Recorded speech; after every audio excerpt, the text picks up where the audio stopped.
Hola Biolovers, bueno pues este es el podcast del mes, yo soy Laura y yo soy Esther. Así que bueno, ya sabéis un poco la dinámica, pero por si hay alguien nuevo, yo le presento una noticia a Esther, Esther me presenta una noticia a mí y divagamos. En general. En general. Así que como siempre, bueno pues, pares. Ganes. 1, 2, 3. Empiezo yo la primera vez. Bueno, a ver, pues yo he leído una noticia, que la verdad es que es súper interesante, que es que hay cambios en la microbiota de nuestro intestino, bueno, cambios en la microbiota del intestino que tienen unos efectos similares a el Alzheimer, porque afectan a la epigenética de las membranas de las neuronas del hipocampo, que es el área que está afectada por el Alzheimer. Está probado en ratones porque en humanos no se puede hacer ese tipo de pruebas, pero es eso, la composición de tu microbiota afecta a tu sistema cognitivo. Vale, o sea, ¿quieres decir que los efectos son los mismos que los del Alzheimer a nivel síntomas? Exacto. Ah, vale. Porque claro, el Alzheimer tiene muchas afectaciones a nivel neuronal, etcétera. Entonces... No, a nivel del hipocampo lo que hace es que un cambio en la microbiota afecta a la epigenética de las neuronas que se encuentran en el hipocampo. Entonces afecta a la cognición de la misma manera que puede afectar el Alzheimer. ¿Y cómo puede llegar a afectar la microbiota al hipocampo? O sea, porque claro, los cambios, o sea... A ver, la epigenética, digamos, son los cambios en la activación de inactivación de genes, ¿no? Uh-huh. Por medio del ambiente. Claro, realmente en este caso sería un ambiente interno, claro, ¿no? Porque la microbiota es como al final pues, una población de bacterias tuya interna, ¿no? Claro. Entonces, ¿cómo se puede llegar a afectar? O sea, porque vale, debería cambiar la regulación de los genes, pero a todos los niveles, ¿no? No solo a nivel de hipocampo, debería ser un cambio a lo mejor más general, ¿no? No lo sé. O sea, yo supongo que se ha estudiado en el hipocampo porque estarían buscándolo ahí a ver si modifica, pero sí es verdad que se está demostrando que la microbiota intestinal afecta a muchísimas más enfermedades, a muchísimas patologías que no sabíamos muy bien por qué existían o por qué no, e incluso tratando la microbiota intestinal alivias ciertos síntomas e incluso curas patologías que no se sabía que estaban ahí. Sí, es verdad. Yo además el otro día estuve leyendo que la microbiota, o sea, puede hasta estar relacionada con el cambio climático. Porque al tener distinta variedad de bacterias en general, ¿no? Tanto, o sea, ajenas, sobre todo, ellas están expuestas a otro tipo de bacterias, ¿sabes? Entonces, al cambiar la población general de bacterias externas, hace que la microbiota esté menos adaptada a esas agresiones. Entonces, como que las bacterias externas son capaces de acabar también con la microbiota y afectar eso a tu sistema inmune, porque la microbiota también está... O sea, cada vez se descubren más cosas. Yo creo que es algo muy, muy interesante, porque no es algo de nuestro cuerpo. O sea, estamos en simbiosis. Exacto. Estamos en simbiosis con las bacterias que están en nuestro interior, que en realidad necesitamos. De hecho, gran parte del problema que está habiendo con tomar excesivos antibióticos es que nos cargamos nuestra propia microbiota. Sí, sí. Entonces eso nos causa muchísimos problemas. Pero sobre todo en este estudio lo que estaban buscando era si esto se podía revertir con probióticos, que ahora está muy de moda todo el tema de comer cosas con probióticos, que ayudan a que tengas una mejor microbiota, que en realidad parece una tontería, pero es que existe y hay un cambio muy distinto. Sí, es que a mí me pasa cada vez que me recetan un antibiótico, y vamos, y yo lo pido también, o sea, también tomo probióticos. ¿Por qué? Porque es que si no luego tienes el estómago, o sea...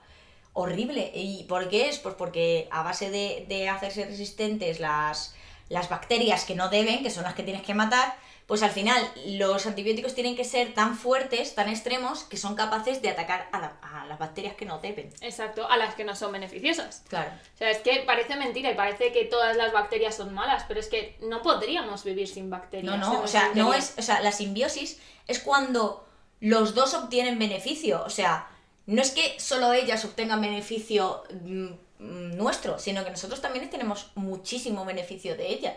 Yo diría que incluso más nosotros de ellas que ellas de nosotros, pero igual también es que como solo nos fijamos en nosotros, a mí me da igual, o sea, les suele dar igual, digamos, quien estudia eso, qué beneficio obtiene la microbiota. En plan, me da igual, sigue ahí. O sea, sí. Me da lo mismo. De hecho, la microbiota, dentro de lo que cabe, es algo relativamente nuevo. Antes nunca se hablaba de microbiota. Antes era, pues sí, dentro tienes bacterias buenas, que las necesitas para hacer la digestión, básicamente, y cuando te pones malo tienen bacterias malas. Sí, es Y ya verdad, está. antes se relacionaba con la digestión y poco más. Y ahora poco a poco que sí, pues eso, que sí, sistema inmune, que yo he leído un montón. Alzheimer, qué fuerte, macho, lo del Alzheimer. Claro, realmente no es Alzheimer, o sea, hay que aclarar que el Alzheimer es una enfermedad con ciertas características y que además solo se puede identificar post-mortem, ¿vale? Siempre es que no sé quién tiene Alzheimer. Sí, o sea, muchas veces la probabilidad es muy alta y sí, y luego, pero realmente hasta que, o sea, la única forma de diagnosticar Alzheimer a día de hoy se está investigando y se están llegando a muchas cosillas, ¿eh? Pero todavía no hay nada como muy establecido de ahora el Alzheimer se diagnostica así. De momento, la única forma de diagnosticar el Alzheimer de forma certera es con autopsia. O sea, que ya, ¿para qué? Claro, ¿Sabes? exacto, por eso... Es uno de los grandes problemas del Alzheimer. Claro, por eso estos experimentos solo se han hecho en ratones y no se pueden hacer en humanos. Claro, claro. Porque no hay forma de verlo. Pero de todas formas, claro, por eso digo que el Alzheimer tiene ciertas características celulares, ¿sabes? Entonces, decir a lo mejor que produce Alzheimer, no, pero que produce una patología parecida al Alzheimer, Claro. con síntomas parecidos, sí, pero porque al final el hipocampo, que es a lo que dices que afecta, ¿no? Es el centro de la memoria. O sea, es que al final, si tienes dañado el hipocampo, vas a tener dañada la memoria, sí o sí. También hay distintos tipos de memoria, ¿no? Entonces se te puede dañar una sí y otra no. Por ejemplo, en el Alzheimer normalmente se suelen dañar primero los recuerdos más recientes. Sí, eso es cierto. Se suelen dañar primero... Ha habido hasta casos de gente que sabe tocar un instrumento, ¿vale? Gente que siempre ha sabido tocar un instrumento, ciertas canciones que ha tocado toda la vida, ¿no? Y que luego cuando ha desarrollado Alzheimer y ha empezado a perder memoria de varias cosas, incluso de hablar, y sin embargo, si él cogía... La persona, es que estoy pensando en un caso concreto que era un señor que cogía el saxofón. Si él cogía el saxofón y de repente cogía el saxofón y se ponía a tocar no sé qué música. O sea, no era capaz de acordarse de hablar bien, hablaba ahí, y sin embargo era capaz de coger el saxofón y tocarte no sé qué canción. O sea, era capaz de saber cómo se ponía la embocadura, cómo se soplaba, cómo se ponían los dedos, qué notas eran, porque al final vas de intuitivo. O sea, yo que toco el clarinete sí que sé que es intuitivo. Pero la partitura te la tienes que saber de memoria. No, igualmente. no necesariamente. Se lo saben los dedos más que tú. Está tan interno en la memoria que yo hay partituras, hay cosas que toco sin leer la partitura. ¿Porque me sé la partitura y lo estoy viendo en mi cabeza? No. Porque mi dedo sabe que es así, ahora es así, ahora es así. Porque lo sé. Porque ya está. O sea, entonces se queda tan interno en la memoria, las cosas que se quedan tan fijadas, tan... yo qué sé, a lo mejor hablar valenciano, que lo aprendiste de pequeño, no has dejado de hablarlo nunca, ¿sabes? A lo mejor no son capaces de hablar castellano, pero sí valenciano, sí lo han hablado mucho más de pequeños. Cosas de esas, ¿sabes? Entonces es súper interesante lo de la memoria y ya te digo que hay muchos tipos de memoria y tú puedes empezar a perder por un sitio, por otro, no poder generar memoria nueva, no sé. O sea, hay mucho, con la memoria la verdad es que es un pifostio, la verdad. Sí, a ver, la verdad, yo creo que es un tema muy interesante. Desde el punto de vista de antro, la memoria también se trata mucho. Y de hecho, enfermedades como el Alzheimer se piensa que tienen un origen debido a alargar nuestro ciclo vital, que nuestro cerebro no da para más, por así decirlo. Como el cáncer, que al final, ¿por qué aparece más en las personas mayores? Pues porque vivimos más. Antes Claro. había menos cáncer, ¿por qué? Porque si viven menos, pues tienen menos probabilidad de tener cáncer, es así. Sí, pero sí es cierto, por ejemplo, que se ha intentado ver cómo es la microbiota de las momias o de esqueletos que se han encontrado, no esqueletos, de cuerpos que se han encontrado momificados o de alguna manera para estudiar su microbiota, porque estudiar su alimentación puede ayudarnos mucho, porque igual Claro. que se están descubriendo variedades de virus y de bacterias nuevos que están saliendo del permafrost y de todos estos sitios que, como está bajando el nivel de hielo, están saliendo, también al revés, también podemos ver cómo era la microbiota de nuestros antepasados para ver a qué enfermedades ellos no tenían tanto riesgo, nosotros sí, o sea, esas cosas yo creo ¿Y cómo se puede estudiar la microbiota de una momia? puedes saber, o sea, de Otzi, del famoso Otzi, Sí. la momia que se encontraron en los Andes, creo que era, se sabe cuál fue su última comida, porque la tiene todavía en el estómago, porque Pero de ahí a la microbiota, claro, son las bacterias que tiene dentro. pero ¿y cómo se mantiene? O sea... Helado. Ah, claro, que como está congelado... Claro, Eso son, sí. son momias O sea, es que, a ver... O sea, tienen que estar en ciertas condiciones, no se puede hacer de cualquier momia. No, claro, es que Vale, las momias de Egipto, estaba por flipando. ejemplo, no se puede hacer nada con ellas. Porque Claro. de hecho, técnicamente se les llama momias, pero no son momias. Es porque están momificadas, no porque sean claro, las pero momias claro, pero el concepto es que están embalsamadas. Claro, en realidad. eso es. Sin embargo, las momias son a lo mejor las que se han encontrado en los Alpes, los Andes, en zonas de mucho frío, que los tejidos se deshidratan. Sí, y se conservan muy y se conservan. Claro. Entonces se conserva absolutamente todo. Ah, vale. Es que claro, yo me has dicho momias y yo he pensado por las momias de Egipto. Y Claro, digo, todo el mundo como le con pasa. las bacterias que les pasa ahí, o sea, ¿qué haces con las bacterias? Claro, todo el mundo dices momias y piensa en eso, pero las verdaderas Sí. momias no son esas. Ah, qué fuerte. Qué fuerte, yo pensé que sí, no sé. Claro, por eso digo, ¿y esto cómo va? No. Por eso, por ejemplo, en fósiles como Otzi se han encontrado más momias de este estilo, sí que se puede estudiar su microbiota.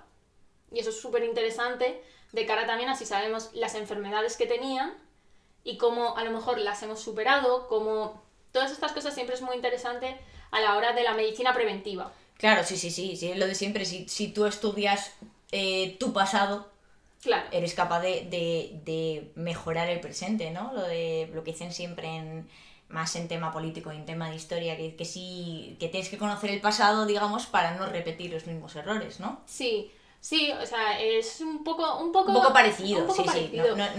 No exactamente, pero... Claro, porque no es para los mismos errores, pero Claro. sí es verdad que hay muchas enfermedades que ahora mismo son enfermedades, pero que en su momento salvaron la vida a nuestros antepasados y por eso nos las pasaron a la descendencia. ¿Cómo que? Como por ejemplo la talasemia.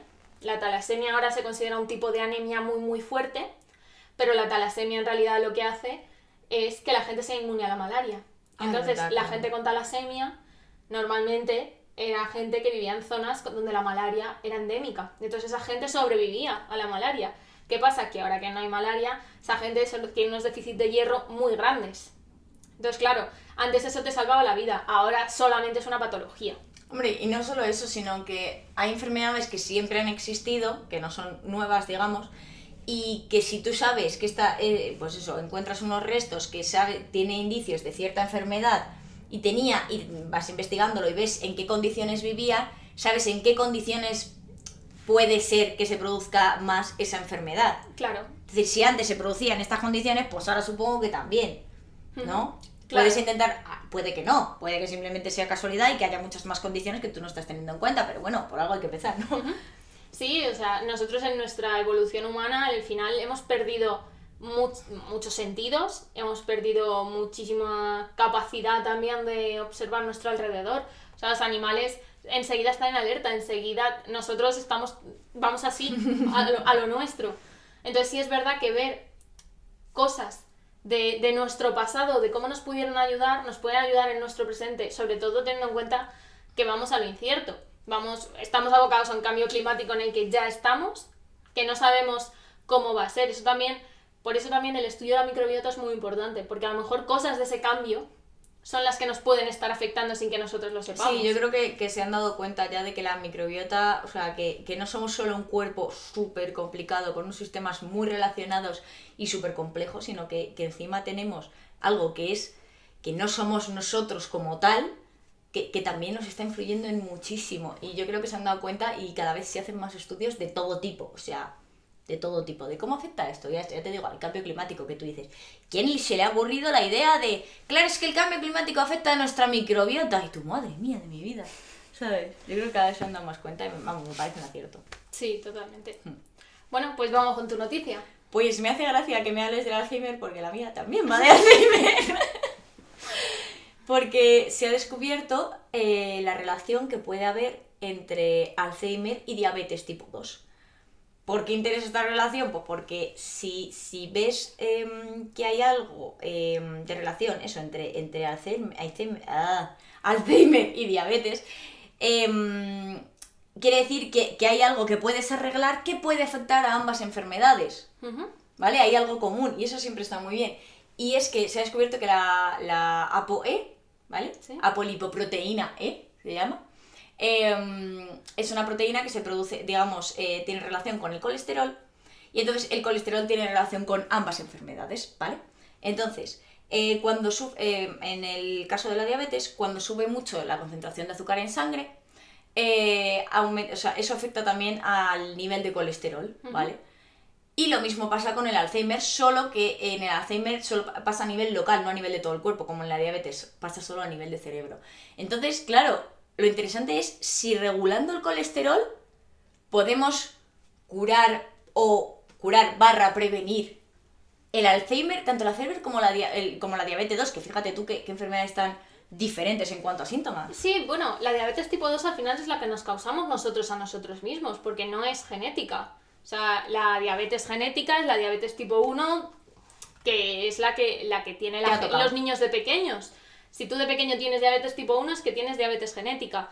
La diabetes tipo 2 es un problema al final cardiovascular porque te provocas a ti mismo un fallo en tu sistema del exceso del consumo de azúcar. Bueno, tú mismo, no necesariamente porque tú te hayas hinchado azúcar, sino porque en tu ambiente ha habido algo que te ha afectado de forma que te ha producido diabetes. O sea, tampoco es como, no, pues es que el niño que comía mucho azúcar ahora tiene diabetes. Pues no necesariamente. No necesariamente. Sí, es debido al ambiente, que es la historia. Claro, bueno, no necesariamente, pero sí es cierto que hay un problema muy grande de diabetes tipo 2 en niños ahora mismo. Pero me refiero que no es la única forma de producirte diabetes tipo 2. No, claro, o sea, que nos la causamos a nosotros mismos al final porque son nuestro medio, nuestras acciones. Eso, sobre todo por el medio. El medio puede ser tú comiendo bollos o puede ser que ha pasado no sé qué, que ha afectado a tus genes, a tu epigenética y entonces te ha producido diabetes. A saber, ¿sabes? Claro, pero si es verdad que son dos enfermedades, el colesterol, tener el colesterol alto y la diabetes tipo 2, que son fallos en nuestro sistema. Igual lo que hemos dicho antes del Alzheimer, que a lo mejor se presupone que es debido al alargamiento de nuestro ciclo de vida, que nuestro cerebro no da para más, no da para soportar más el contenido que tiene. Sería interesante ver el por qué, porque la concentración de colesterol es mayor cuando hay Alzheimer, de manera local. Sí, de manera local en el cerebro, claro. Siempre el colesterol es súper necesario, ¿vale? Claro. O sea, que siempre se pinta el colesterol como el diablo.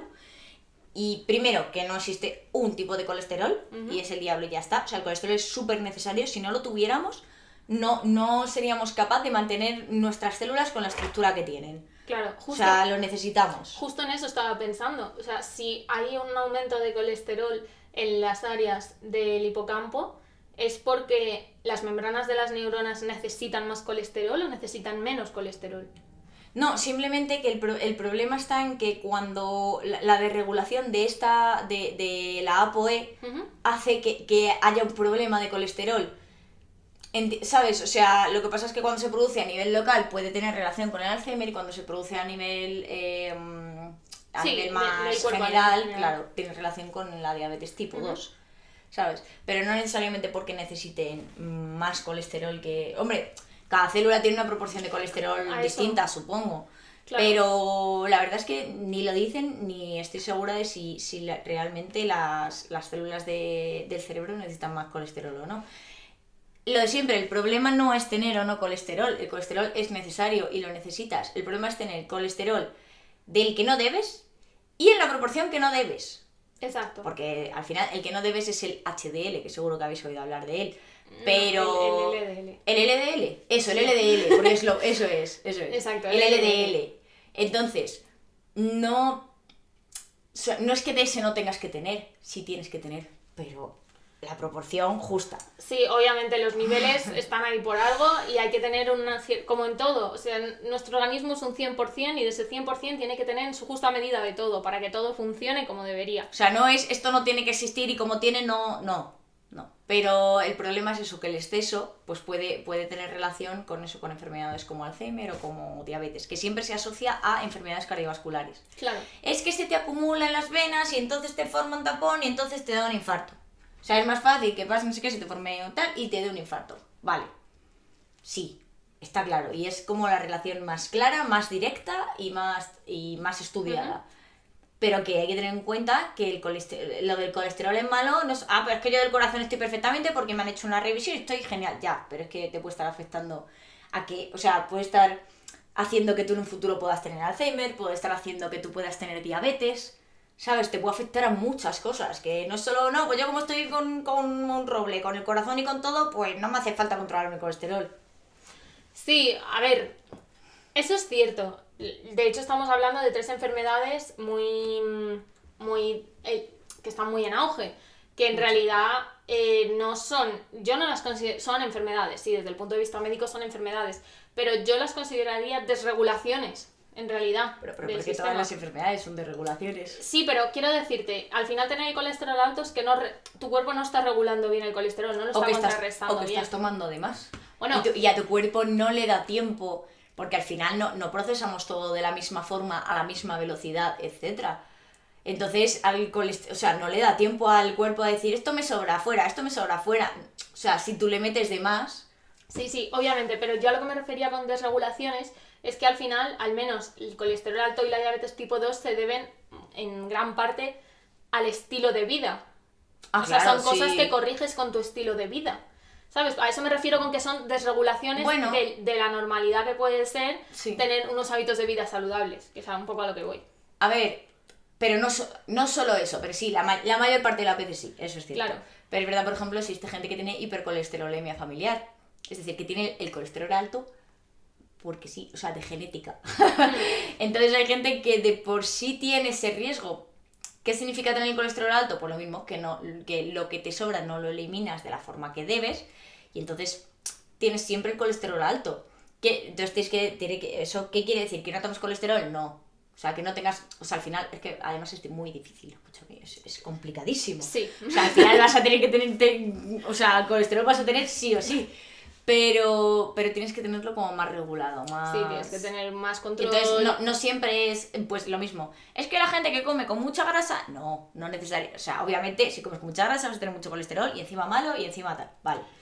Pero hay gente que le viene de genética. También, por ejemplo, también hay que tener en cuenta muchas cosas. Por ejemplo, cuando se dice lo de no, es que la grasa engorda, en realidad engordan muchísimo más los hidratos de carbono que la grasa, ¿sabes? Porque mucha gente como que enseguida asimila grasa a te vas a poner como un tonel. Sí, y además hay grasas y grasas, saturadas e insaturadas. Y no es lo mismo una que otra, no tienen nada que ver. Claro. Entonces me parece que en ese sentido sí que hay que sacar un poco del de no, todas las grasas son malas. Hay que comer grasa con cuidado y con tiento. Pero por ejemplo, nuestras neuronas están recubiertas de vainas de mielina. Y para eso necesitamos un poco, a ver, no podemos inflarnos a tocino todas las mañanas, porque ese no es el plan, pero sí necesitamos parte de la grasa, nuestro cuerpo necesita grasa, como el de todos los mamíferos carnívoros, omnívoros, al final se necesita. Totalmente, sí. Y ya te digo, la fuente de donde obtienes esa grasa no es lo mismo obtenerla del tocino que obtenerla del aguacate. Exacto. O del aceite de oliva. Exacto. Sí, no son cosas completamente distintas. Bueno, pues hasta aquí el podcast del mes.